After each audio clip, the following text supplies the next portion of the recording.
This is All India Radio.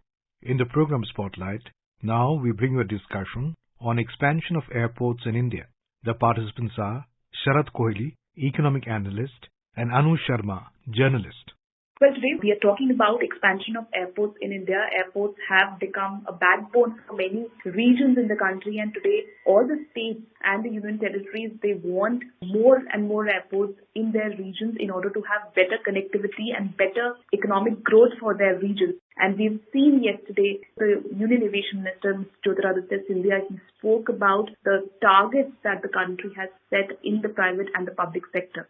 I think the Indian aviation has come a long way. And way back in 1929, when J.R.D. Tata became the first Indian licensed pilot, from the time, the first flight happened from Bombay to Karachi, that was again in 1931. So I think we've come a very, very long way from there. And with Mr. Jyotiraditya Scindia making a statement that we want to do at least 220 more airports by the year 2025, I think it speaks volumes about how civil aviation in India has not only grown over a period of time, but what is in store for the civil aviation sector. And it is very promisable in the situation that for the last 2 years, I think civil aviation was one of the sectors which was the most hard hit by the pandemic. And for a sector to be reviving out of that severe recession, I would say, I think is very, very laudable. We should not forget, Anu, that each airport that comes in India, as an economic analyst, I can tell you with conviction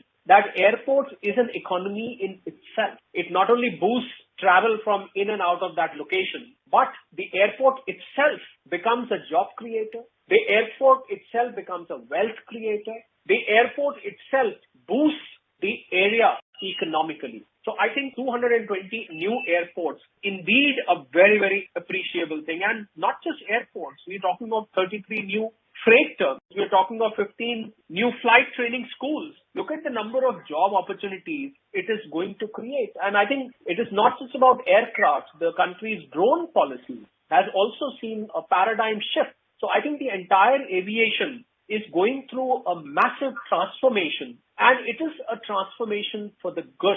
It is definitely going to put our country into a map where we are able to do shoulder to shoulder with any developed part of the world. And if you see the daily passenger traffic and all this data and all these statements are not coming out of thin air. Because if you look at our population of 135 to 40 crores, where Prime Minister a few years ago said that we will see from Hawaii chappals to Hawaii jahaz, because traditionally flying in this country was mostly linked to the people who were rich. I think bringing civil aviation down to a level and talking about this Hawaii chappal signifies the fact that it is no more a dream of any citizen to fly today. Anybody, any citizen of the country with the reduced rates.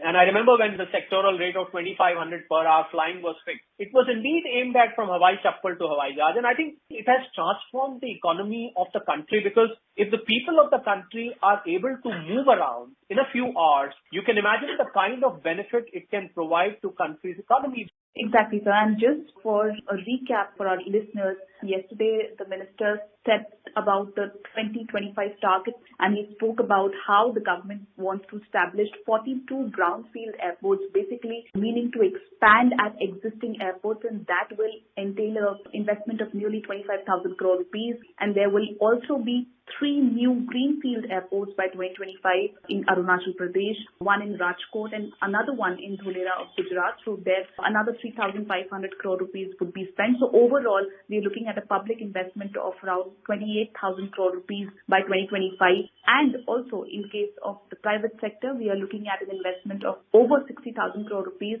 where we are looking at new airports in Goa, where the situation is that there is already an existing airport, but we're looking at Mopa, which is being built by GMR. Then we're also looking at Navi Mumbai by Adani Group, Bhogapuram Airport by GMR, and again the Jewar Airport, which is Delhi's second airport. And there will also be expansion of 7 airports under the brownfield expansion plan at Delhi, Bengaluru, Hyderabad, Guwahati, Ahmedabad, Mangalore, and Lucknow. So overall, we are looking at an investment of nearly 1 lakh crore rupees over the next 2 to 3 years. And also, as we were talking about the UDAN scheme, which was launched by the government, so in that, we've also seen that the government had identified 150 regional airports, including 14 water aerodromes and 36 helipads. And out of those, in fact, 60% airports have already been operationalized as of March.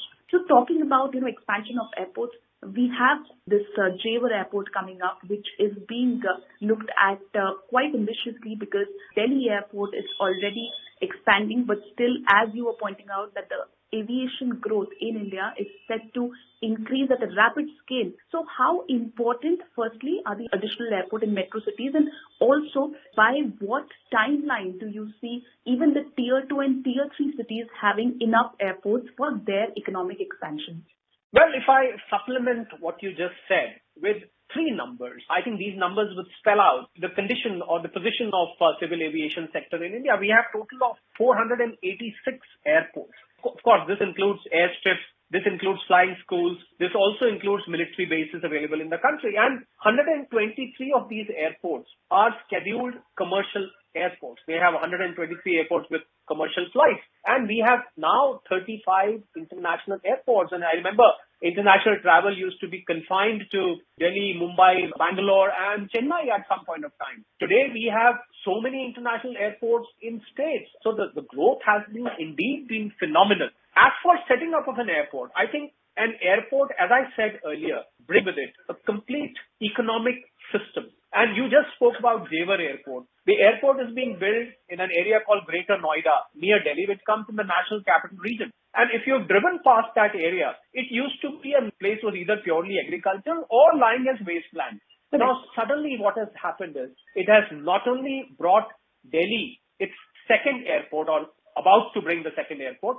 There has been development of the film city around the place. There has been development of residential products. There has been development initiated for Aero City. And you look at the Delhi airport. Delhi airport had nothing near the airport. Today, that Aero City is a flourishing commercial center. So with setup of an airport, you get boost to the real estate sector around the place. All the properties around the airport suddenly start buzzing. And today, we have airports which are very much within the cities. We have technology which can make the planes land right in the middle of the city. You don't really need an airport which is miles away from population. So I think this technological advancement in civil aviation has also changed the economics around civil aviation. And, all this converts to employment. Thousands and thousands of people find jobs there in the shopping malls, in the residential products, in the airport itself. And I think the revolution in the Indian civil aviation sector, Anu, came after government took the decision to privatize the airports. And I think there was a lot of criticism at that time showered on the government. So whichever government came, that government is trying to sell the airports, it is trying to sell the national property, so and so forth. So we heard a lot of arguments at that time. But look what it has done today. If you go to an airport like Mumbai, Delhi, or Bangalore, you will feel the difference. So I think if there are experts who are good at running a certain sector, it is well advisable to hand over the maintenance, operation, development of that particular sector in their hands. Let them focus. They are experts. So today we have companies coming from abroad to set up airports which are of international class. So I think it's brought a revolution in the civil aviation sector and the number of jobs. So if somebody had a criticism saying that government has privatized airports, depriving some of the government employees of their jobs, I think many times more jobs have been created by privatization, because these private airports today employ hundreds and thousands of people across the country. It was those smaller airports, the older airports, the traditional airports used to employ. So I think the government also feels proud in saying that today we have world-class airports. You land in the country today, if you're a foreigner traveling to India, what do you see? The first thing when you land in the country, the first thing you see is the airport. And I think the first impression, as they say, is the last impression. The moment you see a beautiful airport where you land, the moment you see an airport which is full of amenities, which is full of facilities, there are hotels integrated with airports, there is a food court, there is a gym, there is a spa. I think airport becomes a complete experience. And that is what changes the impression of the country. So as an investor, if I walk into a country where the airport is providing me a complete experience, I think I will not hesitate to invest in that country. And I must tell you with a lot of confidence that a lot of investment in this country by way of FDI and FIIs or FPIs have come today because of modernized and international class airports. That's correct. And you pointed a very important point here that so out of the over 130 airports which the government organization Airports Authority of India owns, it has a joint venture in 7 airports. So it has given a part of its stake to the private entities, and of which Delhi, Hyderabad, Mumbai, Bengaluru are among the metro airports. And we have seen recently that the government has initiated and given an intent to even privatize the remaining government stake in these metro airports, and again opening up the doors for investment and more jobs. And as you said, that the first impression is the last impression. So again, using the government resources in other important matters and leaving the operation, maintenance and development of the airport to the private partners. And in that regard, we've also seen under the National Monetization Pipeline, which the government had announced last year, 25 government airports have been earmarked for asset monetization between the years 2022 and 2025. And among these are very important airports under the government control currently, and which are doing very well, such as Indore, Chennai, Surat, Patna, Nagpur, Coimbatore. And the government expects that the operations at these airports will multiply once the private partners are engaged. So in that regard, what is your expectation from this national monetization pipeline that the government has brought in, and with regard to the aviation sector involvement in it?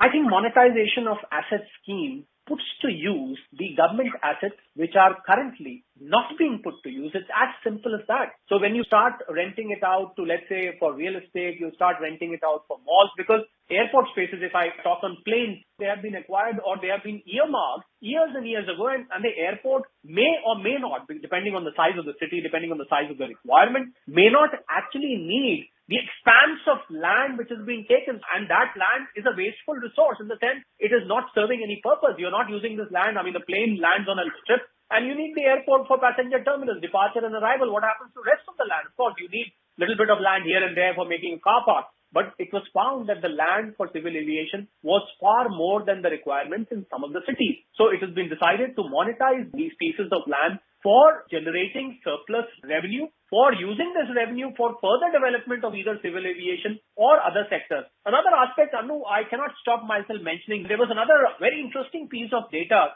which was mentioned by the minister, which is 5% of the female pilots around the world is the average. And to our utter surprise, and I think this should be a moment of pride for all the female fraternity, that in India, this percentage is 15%. I think this speaks volumes about women empowerment. If we say Beti Bachao, Beti Padhao today, it's not just a nara. It actually means that the Indian women can go and touch the sky. I think this has also done a lot of good to the Indian civil aviation sector. My own thoughts are, Anu, that in the next 3 to 4 years, you asked me what is the ballpark period by which we should be flying higher than what we are today. My thoughts are that in the next 3 to 4 years, God willing, if we do not have another pandemic or we do not have another obstruction, I think we would be competing with any developed part of the world in civil aviation. You will see planes flying in this country. There's an online application where you can see planes flying, and in the developed world, you see a very, very busy sky. And the busier the sky gets, I think economically more developed we are. I think that is a symbol of growth, a busy sky, a busy economy, a wealthier economy, a prospering economy. Well, with that, we'll have to wind up this discussion today. We have put the spotlight on expansion of airports, and we've spoken about the 2025 targets, which were spoken by the Union Minister for Civil Aviation, Mr. Jyotiraditya Scindia, and where he spoke about the kind of investments, nearly 1 lakh crore worth of investments, which have been planned for the civil aviation airport sector over the next 2 to 3 years. So we'll have to wait and see what kind of airports and expansion work takes place in the metro cities, Tier 2, Tier 3, as well as the remote areas under the UDAN scheme. Thank you for joining us. Pleasure. You were listening to a discussion on expansion of airports in India. The participants were Sharad Kohli, Economic Analyst, and Anu Sharma, Journalist. This program was produced and presented by the News Services Division of All India Radio. You can listen to it on our mobile app, News on AIR. This program is also available on our YouTube channel, News on AIR Official. You may email your opinion about this program at airnsdtalks@gmail.com.